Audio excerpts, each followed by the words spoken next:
بہت سستا ہے. جیب میں نوٹ ہو، جائز ہو چاہے ناجائز ہو، آپ کوئی بھی ڈگری لے سکتے ہیں. لیکن علم بنا عقل کے بیکار ہے.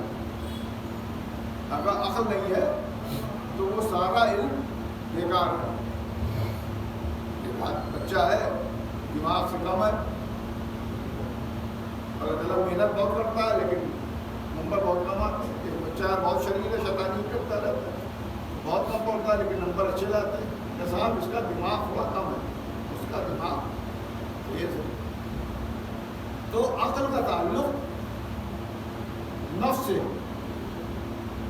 عقل کا تعلق دیکھیے کچھ مطلب گاڑی نہیں جا رہی ہے لیکن میں ابھی آ رہا ہوں اس جگہ پہ کہ عقل کا تعلق نفس سے. اور نفس کو اگر معرفت ہے ایمان کی تو نفس پاک ہو جائے گا. کیسے پاک ہو جائے گا؟ کیونکہ یہ اللہ کا وعدہ ہے کہ رزق ان سے دور رکھیں گے. تو جب رزق ان سے قریب نہیں آ سکتا ہے تو اگر ہم قریب ہو گئے تو رزق ہمارے پاس کہاں رہے گا؟ ہمارا نفس پاک ہو جائے گا. اور عقل ملتی ہے ایمان کی معرفت. ایمان کی معرفتی سے عقل ملتی ہے. لیکن یہ مجلسیں ہر آدھے پون گھنٹے کی نہیں ہوتی، پوری تھیوریاں ہیں اور ساتھ میں پریکٹیکل ہے. ایمان کی معرفت سے عقل ملتی ہے. مولا علی نے فرمایا عقل کوئی شے نہیں ہے. یہ کوٹ میں ہر مجلس میں کرتا ہوں. عقل کوئی شے نہیں، تجربات کے مجموعے کو عقل کہتے ہیں. تجربہ جتنا ہوگا آپ کو اتنی آپ کی عقل پختہ ہوتی جائے گی. میں آپ دیکھیے صلوات بھیجے محمد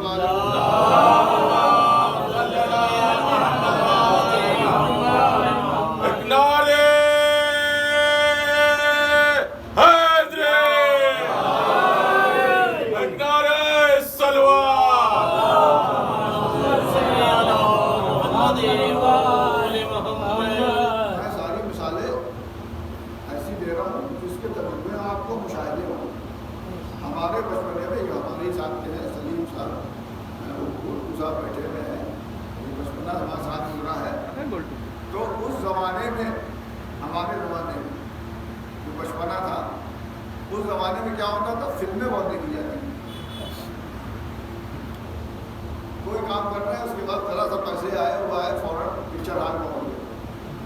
اور دوسری بات یہ تھی کہ کامکس بہت پڑھی جاتی تھی. ہمارا بھی سفر چمپک اور روڈ سے شروع ہوا اور پھر ڈائجسٹ پڑھنے لگے. اس زمانے میں خوب پڑھی جاتی تھی. اب جو اس کے بعد کے لوگ ہیں وہ شاید نہ سمجھوائے بات کہ ایک فلمیں بہت دیکھی جاتی تھی اور ایک کامکس جاسوسی ناولیں بہت پڑھی جاتی تھی. ابن صفی کی ناولیں پڑھی جاتی تھیں. وہ دور تھا کہ جب کتابوں سے لوگوں کو محبت تھی اور ہر 2-3 محلے کے بعد آپ کو کوئی نہ کوئی لائبریری مل جائے گی. کتابوں کی دکان مل جائے گی. اب نہ لائبریری ملے گی نہ کتابوں کی دکان ملے گی. اب جو جتنے بھی مسلم ایریا ہوتے تھے وہاں لائبریری ضرور ہوتی تھی. اگر 3-4 محلہ ادھر حسنپوریا اور شاہ میدان یہ ہے تو وہاں 2-3 لائبریریاں آپ کو ملیں گی ہوتی تھی. لیکن اب اگر مسلمانوں کا ایریا ہوتا ہے وہاں لائبریری یا کتابوں کی دکان نہیں ملے گی، وہاں ہوٹل ملے گی. مطلب وہ دور ایسا یہ دور میں تبدیلی آئی. اب آپ کو ہوٹل ملے گا ہر جگہ. جہاں زیادہ مسلمان ہوئے وہاں بدلا پورا ہم بن گیا کہ حسین آباد دیکھ لیا، کرکٹ دیکھ لیجیے، ہمارے انڈیا میں دیکھ لیجیے کہ ہوٹل بک رہے ہیں. تو اس زمانے میں کتابیں پڑھی بھی جاتی تھیں. وہ کاپسی صحیح، نوٹ صحیح، چمپک صحیح، ڈائجسٹ صحیح، جاسوسی ناولیں صحیح، ابن صفی کی ناولیں صحیح. لیکن اس وقت زمانے میں پڑھا جاتا تھا. اور جو نہیں پڑھ سکتے تھے وہ فلم دکھاتے تھے، فلمیں دیکھتے تھے. اور صاحب بتاتے تھے کہ میں نے 7 بار یہ فلم دیکھی، میں نے 8 بار دیکھی اور 10 بار دیکھی. تو بھیا کیسا کیا تھا اس میں، کیا دیکھ لیا؟ تو وہ بتاتے تھے کہ بہت سبق آموز کہانی تھی، بڑی سبق آموز کہانی تھی اور اس سے بڑا سبق ملا. تو یہ جو آپ کو سبق ملتا تھا تو یہی سبق تو اللہ دینا چاہتا ہے آپ کو جواب لینے کو تیار. اللہ کیا کہہ رہا ہے؟ قرآن پڑھو. قرآن میں کیا ہے؟ کہانی ہی تو ہے, قصے ہی تو ہیں. قرآن مجید میں کیا ہے؟ جناب آدم کا قصہ, جناب نوح کا قصہ, جناب موسیٰ کا قصہ, جناب عیسیٰ کا قصہ, جناب ابراہیم کا قصہ. 80% قرآن جو ہے وہ کہانیوں سے بھرا ہوا ہے, کہانیوں سے بھرا ہوا ہے. کیوں کہا جا رہا ہے؟ لوگ بتاتے ہیں کہ آنکھوں کی روشنی تیز ہوتی ہے. تو صرف آنکھوں کی روشنی نہیں تیز ہوتی, عقل ہوتی ہے, عقل تیز ہوتی ہے. کیا ہے؟ واقعاتی تو ہے. ابراہیم جناب نمرود کا واقعہ, اور جناب آدم اور قابیل کا واقعہ, حابیل و قابیل کا واقعہ, جناب نوح اور کی قوم کا واقعہ, جناب موسیٰ اور فرعون کا واقعہ. تو اب دیکھیے, میں اس سے زیادہ آسان نہیں سمجھا سکتا ہوں. آپ فلم دیکھنے جاتے ہیں تو اس میں ایک ہیرو ہوتا ہے اور ایک ولن ہوتا ہے. ایک ہیرو ہوتا ہے اور ایک ولن ہوتا ہے, اور پوری فلم بھر وہ ولن جو ہے وہ ہیرو کو پچھاڑتا رہتا ہے, اور آخر میں ہیرو جو ہے اس میں غلبہ پا جاتا ہے, اور آپ لوگ خوش ہو جاتے ہیں, وہ خوشی خوشی آ جاتے ہیں, سبق میں مل جاتا ہے. تو یہی تو قرآن مجید کے واقعات ہیں. ایک ہیرو ہے اور ایک ولن ہے, ایک ہیرو ہے اور ایک ولن ہے. بھائی جناب موسیٰ ہیرو ہے تو فرعون ولن ہے, جناب ابراہیم ہیرو ہے تو نمرود ولن ہے. تو یہی تو واقعات ہیں سارے, اور کچھ اور تھوڑی ہے. تو اسی لیے مولانا نے فرمایا عقل کو شہری تجربات کے مجموعے کو عقل کہتے ہیں, تجربات کے مجموعے کو عقل کہتے ہیں. تو جناب یہ جو آپ کو تجربے ہوتے ہیں, قرآن کے واقعات پڑھیے, قانون کا خزانہ, لوگ وہ مثال دے دی جاتی ہے, کسی کو پتہ نہیں قانون کا واقعہ کیا ہے. قانون کون تھا؟ قانون کا خزانہ جو تھا وہ اس نے پورے پہاڑوں میں کھود کر دیے تھے. جناب موسیٰ کا بھائی ہوتا تھا, زیادہ بھائی ہوتا تھا, جناب موسیٰ کے ساتھ تبلیغ کرتا تھا, اور اس کے بعد پیسے لگ گیا, دعا کی, اللہ نے نوازنا شروع کر دیا, تو پیسہ دیکھ کے سب کچھ ختم. پیسہ جو ہے وہ ایمان کھا جاتا ہے. اتنی دولت کہ اس کا شمار ہی نہیں ہو سکتا, لیکن سب ختم ہو گیا, سب مٹ گیا. جیسے آج کے دور میں اڈانی اور امبانی کہلا رہے ہیں, یہ کچھ بھی نہیں ہے. قانون خزانے کے آگے کچھ بھی نہیں ہے. آپ واقعات پڑھیے تو آپ کو سب سمجھ میں آئے گا یہ کچھ نہیں ہے. دولت, یہ اقتدار, یہ حکومت کچھ نہیں ہے. اب آپ دیکھیے کہ سب سے بڑی حکومت, یہ اس میں بھی بڑے بڑے حکومت ہیں جن کی پوری دنیا میں حکومت ہوئی, لیکن زیادہ تر ظالم و جابر کو حکومتیں ملی. اور اسلامی تاریخ میں سب سے بڑی حکومت جو آگے ٹھہری تھی وہ ماویہ کے بعد آگے ٹھہری. یہ دیکھیں میں تاریخ کی باتیں ہیں. خلیفہ دوم نے تلوار کے زور سے اسلام کو پھیلایا تھا, سب کو مسلمان کر دیا تھا. جو مسلمان ہوئے تھے وہ سمجھتے تھے اسی کو مسلمان کہتے ہیں, یہی مسلمان ہے. اور وہ بڑھاتے معاویہ نے اتنی حکومت بڑی بنا دی کہ جب اپنے اولاد کو حکومت دے کے گیا تو زمین کے 3 حصے پہ, مطلب یہ پوری جو زمین ہے اس کے 3 حصے پہ یزید کی حکومت تھی. اتنی بڑی حکومت, اور اتنی بڑی حکومت اور اقتدار بھی ہے. یہ ہمارے چھٹے امام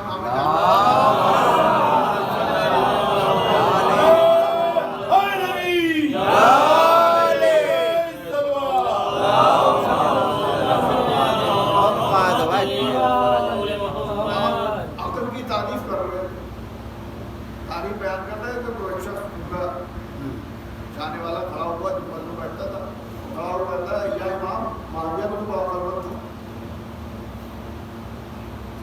مجھے میں کیا کرنا تھی معاویہ کے پاس کہ دیکھیے کتنی بڑی حکومت بنا لی, کیسی کامیابی حاصل کی, کتنی بڑی حکومت بنا لی. تو امام ماتھے پہ پل پر آپ نے فرمایا وہ عقل نہیں ہے, وہ نخرا ہے. نخرا کہتے ہیں چالاکی و مکاری. امام نے فرمایا عقل اور چیز ہے اور چالاکی و مکاری اور چیز ہے. اور یہ چالاکی و مکاری یہ جانوروں کی صفت ہوتی ہے، انسانوں کی نہیں ہوتی. جانور چالاک بہت ہوتا ہے، مکار بہت ہوتا ہے، لیکن ذہین نہیں ہوتا، ذہانت نہیں ہوتی. اس لیے تو چاہے چرند ہو چاہے پرند ہو، آپ دانہ ڈالیے، آپ گوشت کا ٹکڑا ڈالیے، کسی کا بھی شکار کر لیجیے، شیر کا شکار کر لیجیے. کیوں؟ کیونکہ چالاک ہے. تو یہ جو ہم لوگ ہیں، ہم لوگوں میں بھی دو طرح کے لوگ ہیں. ایک جانور صفت ہے اور ایک حقیقت میں انسان ہے. اب یہ نہ دیکھیے کہ سڑک پہ جتنے لوگ چل رہے ہیں سب انسان چلے جا رہے ہیں، سب جانور ہیں.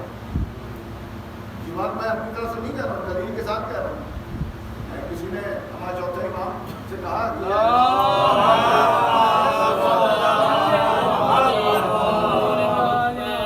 چوتھے امام سے کہا کہ یہ امام دیکھیے کتنے حاجی آئے. امام مسکرائے کہ سب حاجی ہیں. کہیں حاجی نہیں ہے، احرام باندھے ہوئے اتنے لوگ ہیں، اتنا مجموعہ ہے. امام نے کہا دیکھنا چاہتا ہے. آپ نے لوگوں کو یہ بیان کیا، آپ کو سنا ہوا واقعہ ہے، دو انگلیاں بلند کی کیا دیکھو اس کے درمیان. تو کچھ لوگ تھے اور باقی سب جانور تھے، کیونکہ عام جانور نہیں، نجس جانور تھے. سب کے سب نجس جانور تھے. وہ ایسے جانور تھے جن کا نام نہیں ممبر سے لیا جا سکتا. تو جانے کا یہ جو جانور صفت لوگ ہیں ان کی نگاہ دنیا پہ رہتی ہے. جانور کون ہے؟ کہ جو سامنے کا فائدہ دیکھتے ہیں، سامنے کا فائدہ دیکھتے ہیں، شکار میں پھنس جاتے ہیں. اور انسان کون ہے؟ جو دور تک کا فائدہ دیکھتے ہیں. تو اسی سے اندازہ لگا لیے کہ جس کو آخرت کی فکر ہو وہ انسان ہے، اور صرف دنیا دیکھے وہ جانور ہے. بس یہی فرق ہے انسان اور جانور میں. تو شکل سے دیکھنے میں دونوں ہیں، لیکن حقیقت میں وہ نہیں ہے. تو یہ جو دوڑ رہے ہیں لوگ ظالم حکومت کے پیچھے پیچھے، اور خالی وہ نہیں ہے،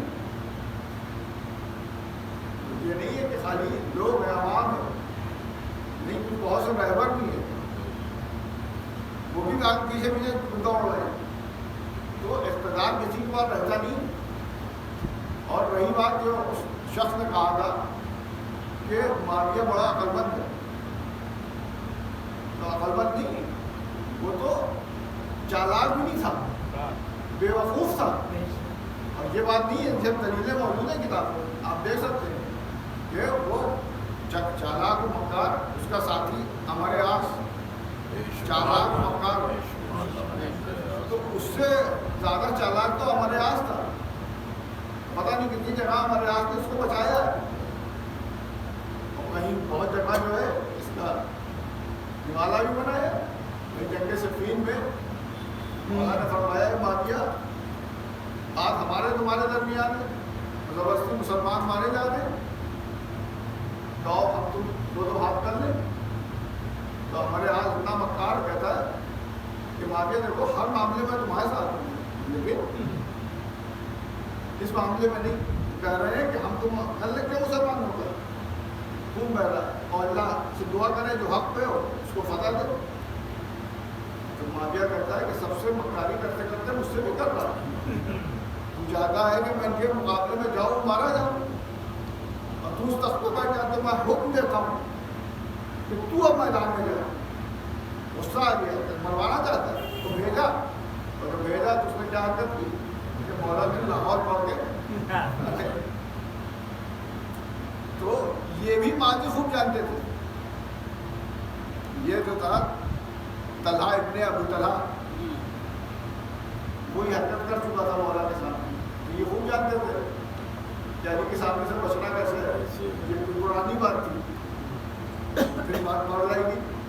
تو گرامی بس یہ جو خاموشی ہے یہ ٹوٹ جاتی ہے. بس یہیں سے رفتے مسائل کہ معاویہ جو تھا کیسا تھا کہ اقتدار پا لیا. جب اقتدار پا لیا تو پبلک پیچھے پیچھے، وہی تو امام جمعہ بھی تھا، امام جمعہ تھا تو اوپر پہ بھی آتا تھا، واحد بھی تھا. تقریبیں بھی کرتا تھا اور تقریبیں بھی کرتا تھا. جب کرتا تھا تو ریاض سے کہا دیکھو میری پاور میری پوزیشن. تو ریاض کہتا ہے کہ ان لوگوں کو جو تم اچھل رہے ہو اتنا بڑا مجمع ہے تو یہ بھی تمہاری جیسے ہے, تمہارے ہی جیسے بیوقوف ہے. کہ یہ کیسے کہہ رہے ہو؟ کہا اچھا اب جب تم تقریب تم کرو گے تو میں آؤں تو تم کہنا کہ میں کسی عادت کے لیے پارٹنر کے لیے جا رہا ہوں, میں ثابت کر دوں گا.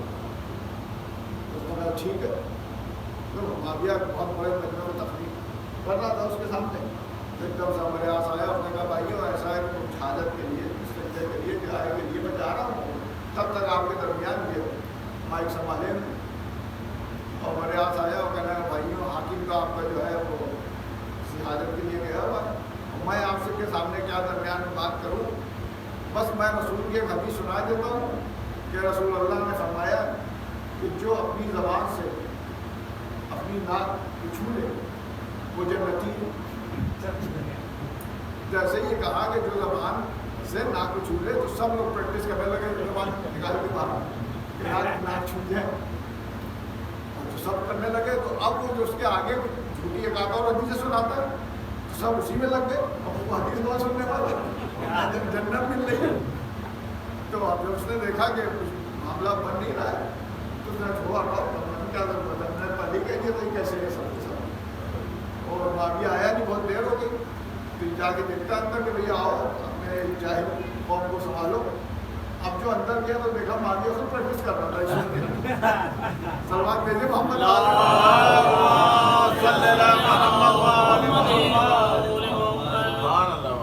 تو ابھی عقل جو آتی ہے وہ امام کی معرفت سے آتی ہے. اگر امام کی معرفت ہے تو عقل بھی ملے گی اور رزق بھی دور رہے گی, نجاست بھی دور رہے گی. اور امام کی معرفت نہیں ہے. اور حقیقت میں یہ ہے وقت ختم ہو گیا, دوسری مجلس کا موقع ہے کہ ہم کو جو معرفت ہونی چاہیے تھی وہ نہیں ہوئی اپنے امام کی. کچھ بھی نہیں, کچھ بھی نہیں معرفت ہے. یہ ان کا کرم ہے کہ ہم کو بخشوا دیں گے. یہ امام صلی اللہ علیہ وسلم کا کرم ہے کیونکہ ہمیں جتنی بھی معرفت ہوئی اپنے اماموں کی وہ فرش اعلیٰ کی وجہ سے ہوئی. اگر فرش اعلیٰ نہ ہوتا تو جیسے دوسرے فرقے والے ہیں ویسے ہم بھی ہوتے, ہم میں ان میں کوئی فرق نہ ہوتا, کوئی فرق نہ ہوتا. جو جتنی بھی معرفت ہوئی ہے وہ اس فرش اعلیٰ کی دے گی, وہ امام صلی اللہ علیہ وسلم کا صدقہ ہے. جو رسول نے فرمایا ان حسین مصباح الہدیٰ و سفینۃ النجات, کہ میرا حسین ہدایت کا چراغ بھی ہے اور نجات کی کشتی بھی. اور آپ دیکھیے کہ دنیا میں اتنے انسٹیٹیوٹ ہیں, اتنے کالجز ہیں, اتنے اسکول ہیں. آپ کہیں بھی بچے کا ایڈمیشن کرا دیجیے لیکن کوئی اسکول, کوئی یونیورسٹی, کوئی کالج جو ہے وہ یہ گارنٹی نہیں لیتی کہ آپ کو بچہ پاس بھی ہوگا. پاس وہ اپنی محنت سے ہوگا چاہے جتنا بڑا کالج ہو, لیکن پاس ہونے کی گارنٹی کوئی نہیں دے گا. تو جو ہم کو جو ہدایت مل رہی ہے, ہمارا جو نفس پاک ہو رہا ہے وہ اس اسکول سے ہو رہا ہے. اور جب اس اسکول سے ہو رہا ہے تو ہر اسکول میں پاس ہونے کی کوئی گارنٹی نہیں ہوتی. لیکن یہ جو اسکول ہے اس میں صرف ایڈمیشن نہیں ہوا ہے. اگر آپ فرش اعلیٰ پہ آ کے بیٹھ گئے صرف آپ کا ایڈمیشن نہیں ہوا ہے بلکہ پاس ہونے کی بھی پوری گارنٹی ہے, پاس ہو جانے کی بھی پوری گارنٹی. اس طرح سے کہ رسول نے فرمایا کہ ان حسین مصباح الہدیٰ و سفینۃ النجات, کہ میرا حسین ہدایت کا چراغ بھی ہے اور نجات کی کشتی بھی ہے. یعنی پاس ہونے کی بھی پوری گارنٹی ہے, جنت میں جانے کی بھی پوری گارنٹی ہے. اور یہ ہر مجلس میں کہتا ہوں کہ آقا حسین نے صرف اپنے نانا کا دین نہیں بچایا, اللہ کا نام نہیں بچایا, اللہ کی کتاب نہیں بچایا, شریعت نہیں بچایا, بلکہ قیامت تک جو لوگ پیدا ہوں گے ان سب کو نجات دلا, ان سب کو شفاعت دلا, ان سب کو بخشنے کا ذریعہ بن گئے کہ جو بھی آئے, جتنے بھی آپ اسکولوں میں کالجوں میں ایڈمیشن کرائیے, لیکن آپ کو حق و باطل کی تمیز نہیں ہو سکتی. اس جب فرش اعلیٰ پہ آتے ہیں تب ہمارے سمجھ میں آتا ہے کہ سچ کیا ہے، جھوٹ کیا ہے، حق کیا ہے، باطل کیا ہے، ظالم کسے کہتے ہیں اور مظلوم کسے کہتے ہیں. دنیا میں ظلم کیا ہے؟ ظلم تو اتنے طرح کے ہو گئے، اتنے عام ہو گئے ہیں کہ اب کوئی کسی پہ اثر ہی نہیں پڑتا. لیکن کربلا میں جو ظلم ہوا اس کا وعدہ اللہ نے کیا. جب اللہ نے وعدہ کیا تھا تو یہ ظلم کوئی مٹا نہیں سکتا. کیا گیا ہے کہ اس کا ذکر مٹ جائے. پوری دنیا ہی چاہتی ہے، کوئی ہم سے لڑائی جھگڑا نہیں، صرف یہ چاہتی ہے کہ اس ظلم کا ذکر نہ کیا جائے. آپ بتائیے ہم سے کاہے کی دشمنی؟ اسی بات کی دشمنی ہے. تو اگر دشمنی ہے تو اللہ سے دشمنی کرو نا. یہ تو اللہ کا وعدہ ہے. آپ صلی اللہ علیہ وسلم کی عزاداری یہ اللہ کا وعدہ ہے، یہ کوئی نہیں مٹا سکتا.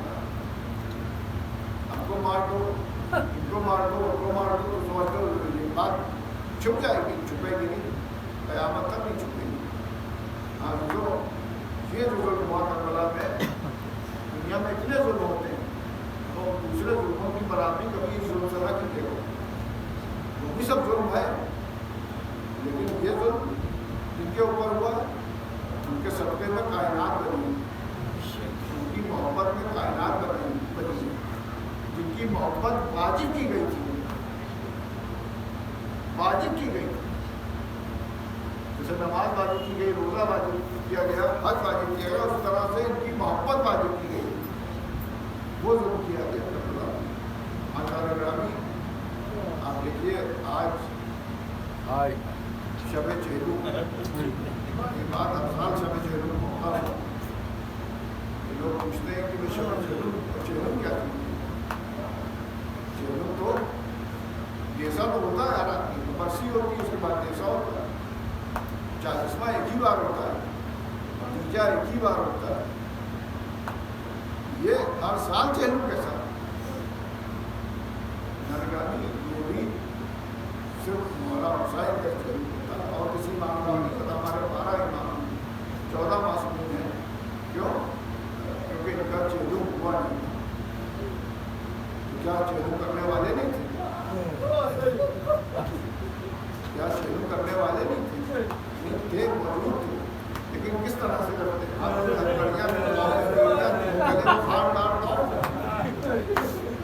کیا بیویاں نہیں تھیں؟ رونے والی بیٹیاں نہیں تھیں؟ بہنیں نہیں تھیں؟ نہیں، سب تھے. لیکن کس طرح سے کرتے؟ آنکھ پسے گردن بندھے، سر پر ردا نہیں تھی. یہ اللہ کا وعدہ ہے.